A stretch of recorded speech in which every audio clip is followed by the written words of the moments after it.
Diyos sa mga makapangyarihan, ikaw ang lumikha ng langit. Kasi ang pinagkatiwala mo sa mga tao na mga dapat niyang panagisip. Pinagkaloob mo sa mga maglalakbay sa pamamagitan ng motor na ito ang paglingap sa kaligtasan.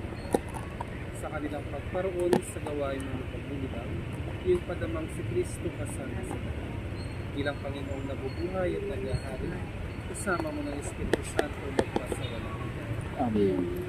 Wala kasama sa Anak, sa Espiritu Santo, na para lang sa unang-una, ngayon at magpakailanman magpasawalang hanggan. Kasama. Let's go. Bakit pa sa...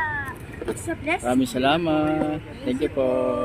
Thank Father, Son, God bless. Amen. God bless na ulit siya. Saan? Saan? Na-bless na. Kaya mo na. Oh, thank you, God. Saan yung present? Look, oh. Ano, na-bless Your na oh. helmet today is now a blessing. Na-bless yung Bless na yung helmet mo. Oh. For the first time, na-bless yung helmet mo. It means... Tapos ako? Opo. O, ipit. Wala lang ganun, di ba, Liis? Na Mama Mary.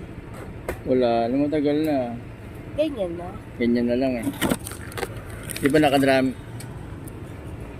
tayo dati. Yan na lang yung binibigay. No! Ayan. Tapos yung resibo. Thank you, God, for this day. Thank you. For Mama's birthday. Yan sa Antipolo Cathedral. Pwede kayo magpa-bless dito sa sakyan, kahit anong sasakyan. Basta kasya dito. Siya ka siya dito. Basta kasya dyan, no? Bus, pwede rito, bus. Boss, Oh. magkakasya yung bus dito? Pwede rito lahat magpa-bless. Yan. Magbibigay lang kayo doon ng donation. Any amount. No? Kung gusto niyo 1,000, pwede. We will buy your present later. Yes, with Papa. Maganda yung pinabibless natin ating mga sasakyan para at least mas powerful. Alright? Mas powerful pag na-bless yung inyong mga motor. Mas matuling. Ayan. Thank you.